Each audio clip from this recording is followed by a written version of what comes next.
നാടുകാണി ചുരത്തിൻ്റെ മറ്റൊരു എപ്പിസോഡിലേക്ക് എല്ലാവർക്കും സ്വാഗതം. ഇത് നാടുകാണി ചുരമാണ്. നാടുകാണി ചുരത്തിലെ ഒരു ചെറിയ വെള്ളച്ചാട്ടമാണത്. ഇതൊക്കെ ആദ്യമൊന്നും ഇങ്ങനെ ഇത്ര നല്ല ഇതൊന്നും ഉണ്ടായിരുന്നില്ല. ഇപ്പോഴാണ് ഇത്രയും മനോഹരമായ റോഡും അതുപോലെ ഒരു വെള്ളച്ചാട്ടം പോകാൻ നല്ല ഒരു സിസ്റ്റമൊക്കെ ഇവിടെ ഉണ്ടാക്കിയത്. ഞാൻ അത് ഒരുപാട് കാലങ്ങൾക്ക് മുന്നേ 10-20 വർഷം മുന്നേ എപ്പോഴും പഠിക്കാൻ പോകുമ്പോൾ ഈ വഴിയിലായിരുന്നു പോയിരുന്നത്. അന്ന് കണ്ട ചുരമല്ല, ഒരുപാട് മാറ്റങ്ങൾ സംഭവിച്ചിരുന്നു ചുരത്തിന്.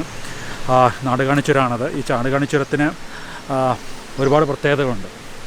ഈ നാടുകാണി ചുരം എന്ന് പറയാൻ കാരണം ഒരു ആദിവാസിയാണ് ബ്രിട്ടീഷുകാർക്ക് ഈ ചുരം കാണിച്ചു കൊടുത്തതെന്നും ഈ ചുരത്തിന് ഒരു പ്രത്യേകത ഉണ്ട്. കാര്യമായിട്ടുള്ള വളവുകൾ, ഹെയർപിൻ വളവുകളൊന്നുമില്ല ഈ നാടുകാണി ചുരത്തിന്. നാട് കാണിക്കാൻ വേണ്ടി കൊണ്ടുപോയി ഈ ചുരം കാണിച്ചു കൊടുക്കുകയും, പക്ഷേ ഈ ചുരം കാണിച്ചതിന് ശേഷം ആ ബ്രിട്ടീഷ് ആദിവാസിനെ കൊല്ലുകയാണ് ഉണ്ടായത് എന്നാണ് പറയുന്നത്. അതാണ് ഈ ചുരത്തിൻ്റെ പ്രത്യേകത.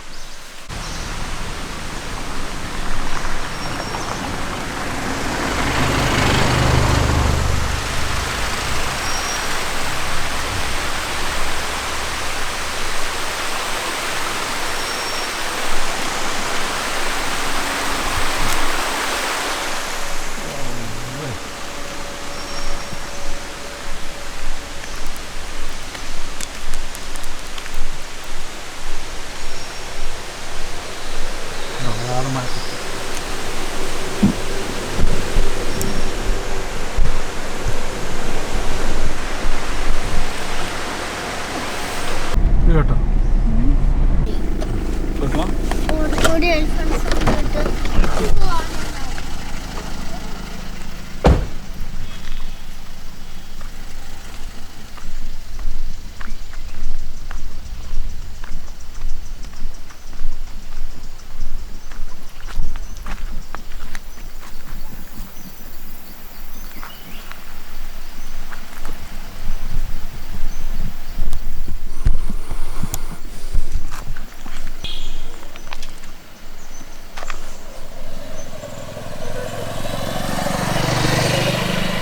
ഇത് നാടുകാണി ചുരത്തിൻ്റെ ഒരു ഹെയർപിൻ വളവാണ്.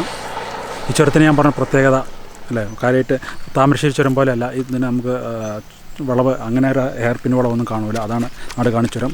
ഒരു ആദിവാസി ബ്രിട്ടീഷുകാർക്ക് നാട് കാണിക്കാൻ വേണ്ടി കൊണ്ടുപോയ സ്ഥലമാണ്. ആദിവാസിയെ കൊല്ലുകയാണെന്നാണ് പറഞ്ഞു. ഞാൻ ദൂരെ കാണുന്ന മലകൾ കണ്ടോ, എത്ര ബ്യൂട്ടിഫുള്ളാണ്. ഒരു തമിഴ് കവി ഭാരതിയാർ എന്ന് തോന്നുന്നു, അയാൾ ഈ മലയുടെ ഇതിനെക്കുറിച്ച് വർണ്ണിക്കുന്നുണ്ട്. ഏറ്റവും നല്ല മരങ്ങളും പൂവുകളൊക്കെ ഉണ്ടാക്കുന്ന ഈ മലയിൽ ആരാണ് ഈ വിത്തുകളൊക്കെ പാകിയത് എന്ന് ചോദിച്ചു നടക്കുന്ന ഒരു കവിത നമുക്ക് ഭാരതിയാർ പാടിത്തരുന്നുണ്ട്. ഈ മലകളെ കാണുമ്പോൾ എനിക്ക് അത് ഓർമ്മ വരികയാണ്. ഏതായാലും ഈ നാടുകാണി ചുരത്തിൻ്റെ വ്ളോഗ് ഇനിയും തുടരുകയാണ്. നമുക്ക് കാണാം.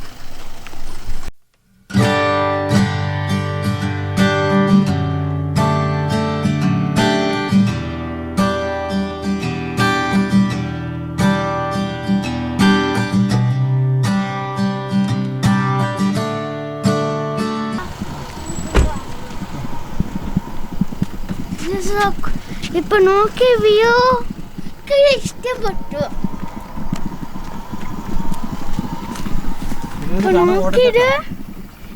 നോക്ക എല്ലാരും കാണണ്ട്.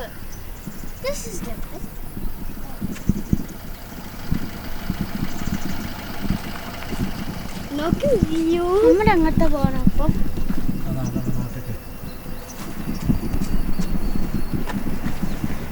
നോക്ക വ്യൂ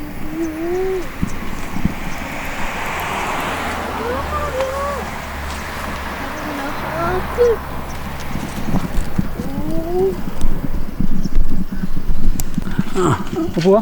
പോയിക്കോ, ഓടിക്കോ നിങ്ങൾ വാ. ഇവിടെയാണ് ഞാൻ ഭാരതിയാർ കവിത പാടിയതിൻ്റെ പ്രസക്തി. ആ മലകൾക്ക് ഒരു നിരന്ന സ്ഥലം അല്ലേ, അത് കഴിഞ്ഞ് മല. ഈ മലകളിലൊക്കെ കാണുന്ന ഈ മലകളുടെ മേലൊക്കെ ഈ ചെടികൾ ഇതൊക്കെ ഇട്ടത് ആരാണ് എന്ന് പറഞ്ഞ ഒരു കവിത ഞാൻ നിങ്ങളോട് പറയണ്ടായി. നാടുകാണി ചുരത്തിൻ്റെ ഒരു ഭാഗമാണത്. ഇതൊക്കെ എപ്പോഴും തകർന്നിരുന്ന ഭാഗമാണ്. അപ്പോൾ ഇവിടെയൊക്കെ കോൺക്രീറ്റ് കുത്തി നല്ല മനോഹരമാക്കിയിട്ടുണ്ട്.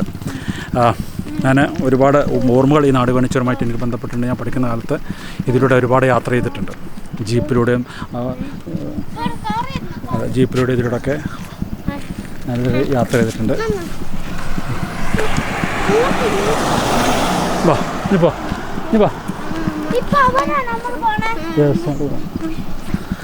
ഓക്കെ യാത്ര ചെയ്തിട്ടുണ്ട് അന്ന്. അപ്പോഴേക്കാണ് ഇന്ന് അതൊരു ചെറിയ ഓർമ്മ. ഈ കൊറോണ കാലത്ത് ഇതൊഴിഞ്ഞ് എങ്ങനെ ചേരാൻ കാണാറില്ല അത്ര ബന്ധിൻ്റെ കാലത്തും. ഇത് ഇത് പോവോ പൊട്ടിക്കണോ? പോവോ പോവാം. വീണ്ടും യാത്ര തുടരാം. നാടുകാണി ചുരം വഴിയുള്ള യാത്ര ഇനിയും തുടരാം.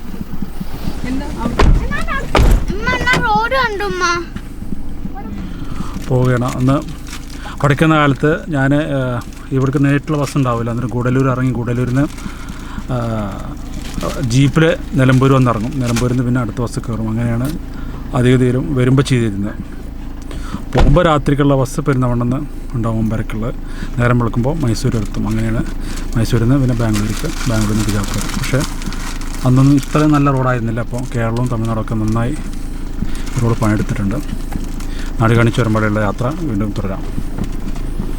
എന്നാ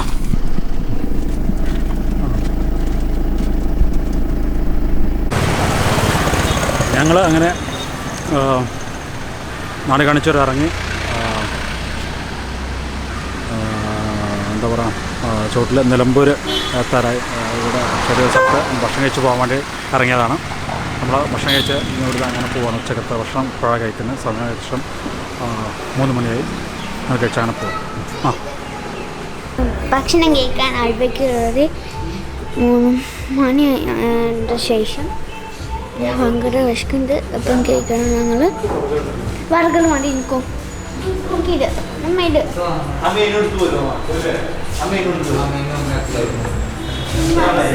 ബഗ് മതി.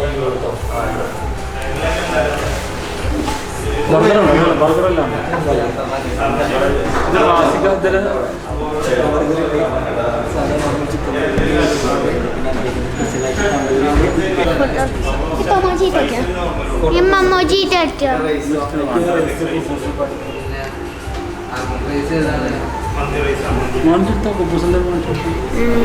അങ്ങനെ ഉണ്ടെങ്കിൽ ഭക്ഷണം അറേഞ്ച് ചെയ്തു കേൾക്കാൻ പോകുന്നു. ഇപ്പൊ ക്യാമറ ഫുഡ് വന്നിട്ട് പിന്നോട്ട് 2 ബാറ്ററി ഇത് ഇതെല്ലാം കിട്ടും. നല്ല എന്താ ക്ലാരിറ്റി, എന്താ സുഖം. സെൽഫൊക്കെ എടുക്കാൻ നമുക്ക് സുഖമാണ്. മറ്റേ ഗോപ്രോയിലൊന്നും അങ്ങനെ എടുക്കാൻ പറ്റില്ല. അതെ അതെ അതെ റിസൾട്ട്സ് നല്ല സുഖമാണ്. നമ്മൾ ഇത് വാങ്ങിക്കുകയാണ്. ഇത് വാങ്ങിച്ചാൽ അതെ അതെ ഞാൻ 6100 അതുപോലെ കുറേ വേറൊന്നും XT200 ഉണ്ട് ഫിജി ഫിലിമിൻ്റെ. ഒന്നും കിട്ടില്ല.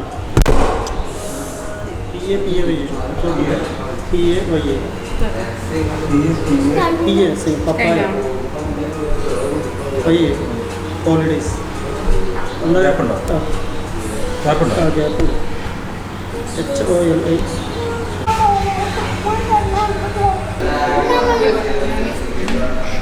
നമ്മളില്ല 5 സ്റ്റാർ ഹോട്ടലിലാണ്. എനിക്ക് ടെസ്റ്റ് തരുമോ? അതിന് നമ്മൾ 5 സ്റ്റാർ ഹോട്ടലിലാണ്. ഇന്ന് നമ്മൾ ഇപ്പം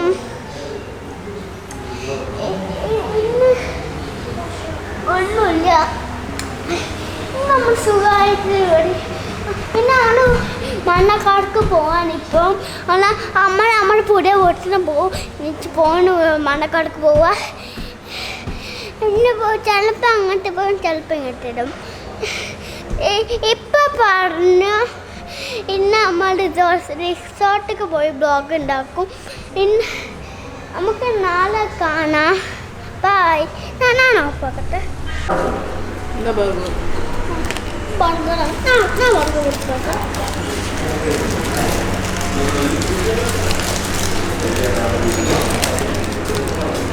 വെജിറ്റബിൾ പാടിക്കാടാ.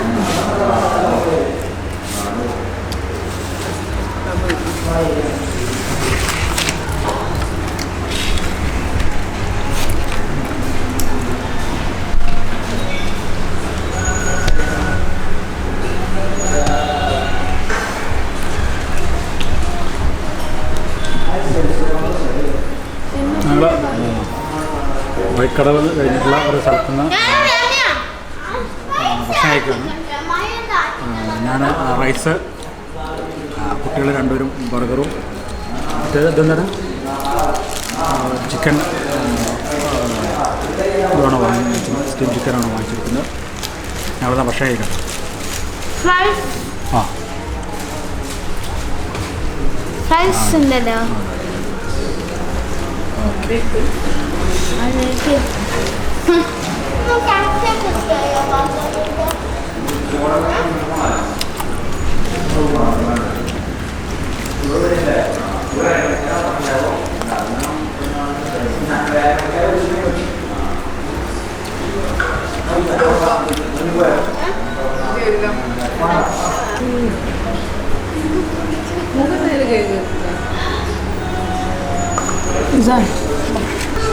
വയനാട്ടിൽ നിന്നുള്ള തിരിച്ചറിവിൽ വഴിക്കടവ് കഴിഞ്ഞിട്ടുള്ള ഒരു സ്ഥലത്ത് ഭക്ഷണം കഴിക്കാൻ ഇറങ്ങി. വഴിക്കടവ് കഴിഞ്ഞ് ഈ സ്ഥലത്തിൻ്റെ പേര് എനിക്കറിയില്ല. ഞങ്ങൾ ബാക്കി എല്ലാം വളരെ വൃത്തിയാക്കിയിട്ടുണ്ട്. ഇതാണ് ഞങ്ങളുടെ വീട്ടിലൊക്കെ. ഞങ്ങളിനി ഞങ്ങളുടെ നാട്ടിലേക്കുള്ള യാത്ര തുടരുകയാണ്. ഈ സ്ഥലത്തിൻ്റെ പേരെന്താ? ഇടക്കര ഭക്ഷണം. പെണ്ണമാണി പോവേ. ഞങ്ങൾ ഈ യാത്ര തുടരുകയാണ്. ഇപ്പൊ അവിടെ ഉണ്ട്, നമുക്ക് കാണാം. മോദി, ഹായ് മോദി. മോദി അവിടെ ഉണ്ട്, പക്ഷെ നമുക്കിപ്പോൾ കാണുന്നുണ്ട്. മോദി ഇപ്പോൾ അവിടെ ഉണ്ട്. ഇപ്പം മോദിന് കൂടെ പോയി. അങ്ങനെ വണ്ണാണ് ഭക്ഷണം കഴിച്ചത് ഇപ്പം. പക്ഷെ ഈ സെയിം സ്ഥലത്ത് തന്നെയാണ്. ഓനെ കാണിച്ചതാ. ഇതാ ഇപ്പൊ മോദി അവിടെ ഉണ്ട്.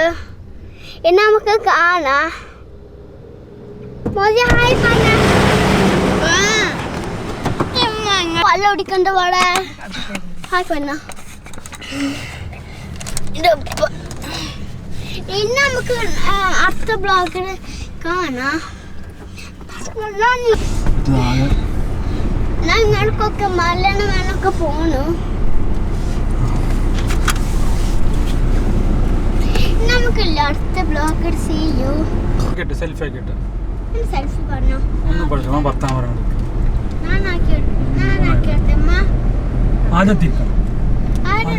ഓക്കെ, ഞാൻ പോകുന്നു. അപ്പോൾ ഇനി തന്നെ അപ്പോൾ സെൽഫി ആവും.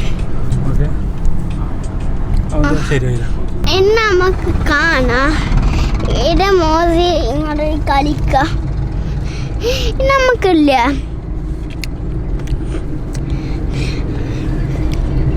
ഇപ്പോ ഇതാണ് ഇപ്പ, പിന്നെ ഇതാണ് ഇമ്മ. ഞങ്ങളുടെ എൻ്റെ സാധനം വാങ്ങിക്കാൻ ഞങ്ങൾ കാണിച്ചത്. വാങ്ങിച്ചു, ഞങ്ങൾ കാണിച്ചു. നിങ്ങൾക്ക് കാർഡ് കാണിച്ചാണ്. കാർഡ് ഇവിടെ കാർഡാണ് ഇപ്പോൾ ഫുള്ള്. ഇപ്പം ഞാൻ അവൾക്ക് ഫോറസ്റ്റ് കാണിച്ചു കൊടുക്കട്ടെ. അവിടെ ഫോറസ്റ്റ് അവിടെ ഉണ്ട്. ഇതൊക്കെ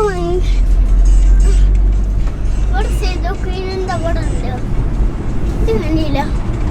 ഇവിടെ സെയ്തുക്വീന് കാണാം. സിയോ ഹായ് ഗൈസ്, അങ്ങനെ പുറത്തിറങ്ങിക്കുന്ന കാർ അവിടെ ഉണ്ട്. അലൈൻമെൻറ്റ് നിങ്ങൾ കേട്ടില്ല അറ്റേ പറഞ്ഞു വെച്ചാൽ. അപ്പം എനിക്കൊരു തിരിയണേനെ പോകണ്ട എന്തെങ്കിലും ഉണ്ടോ നോക്കാനാണ്. ഞങ്ങളപ്പോൾ അതിനാണ് അലൈൻമെൻറ്റ് ചെക്കിങ് ചെയ്യുന്നത്. റെക്കോർഡിങ് ചെയ്യാൻ പറഞ്ഞതാണ്. അങ്ങനെ ഈ കാർ അലൈൻമെൻറ്റ് ചെക്കിങ് ചെയ്യാനാണ്. കാണാൻ പോണ വഴിക്ക് നല്ലൊരു പണി കിട്ടി. പക്ഷെ ഭാഗ്യത്തിന് രക്ഷപ്പെട്ട്. ഏതായാലും അപ്പോൾ അലൈൻമെൻറ്റ് ചെക്ക് ഒരു കുഴിയിൽ നിന്ന് പെട്ടെന്ന് ജമ്പ് ചെയ്യുക ചെയ്തു. രക്ഷപ്പെട്ടു.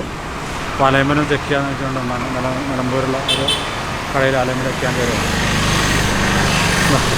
ഒരു അലൈൻമെൻറ്റ് ചെക്ക് ചെയ്യുന്നു. ഭയങ്കര പണി നല്ല കാലത്തും അല്ലെങ്കിൽ ഞങ്ങൾ വീണേ. ഓക്കെ, അപ്പോൾ ഈ കാർക്ക് പോയിട്ടുണ്ട്. ഇവിടെ ചെക്കിങ് ചെയ്യാണ്. ഇതാ ഭാഗ്യത്തിന് കൊണ്ടുവന്ന റഷ്യ ചാടിയപ്പോൾ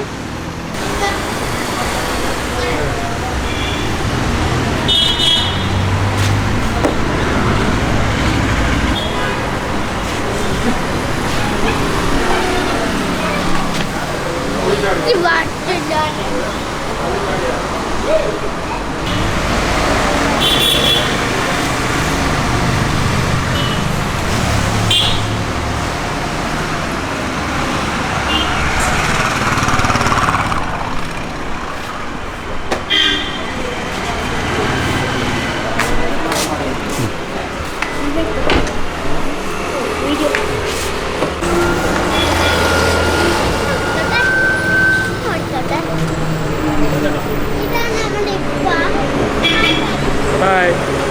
Bye.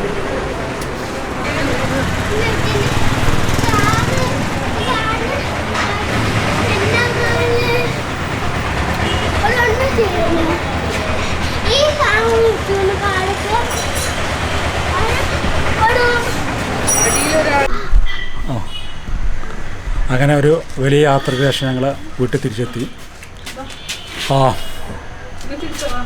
ഭയങ്കര ക്ഷീണമുണ്ട്. 2 ദിവസത്തെ യാത്ര. ഓക്കെ, അപ്പോൾ ഈ വയനാട്ടിലെ വ്ളോഗ് എല്ലാവർക്കും ഇഷ്ടമാണെന്ന് വിചാരിക്കുന്നു. ഞാനിവിടെ അവസാനിപ്പിക്കുകയാണ് വ്ളോഗ്. എല്ലാവരും ഡാക്സൺ വ്ളോഗ് സബ്സ്ക്രൈബ് ചെയ്ത് സപ്പോർട്ട് ചെയ്യണമെന്ന് ഞാൻ നിർത്തുന്നു. നമസ്കാരം.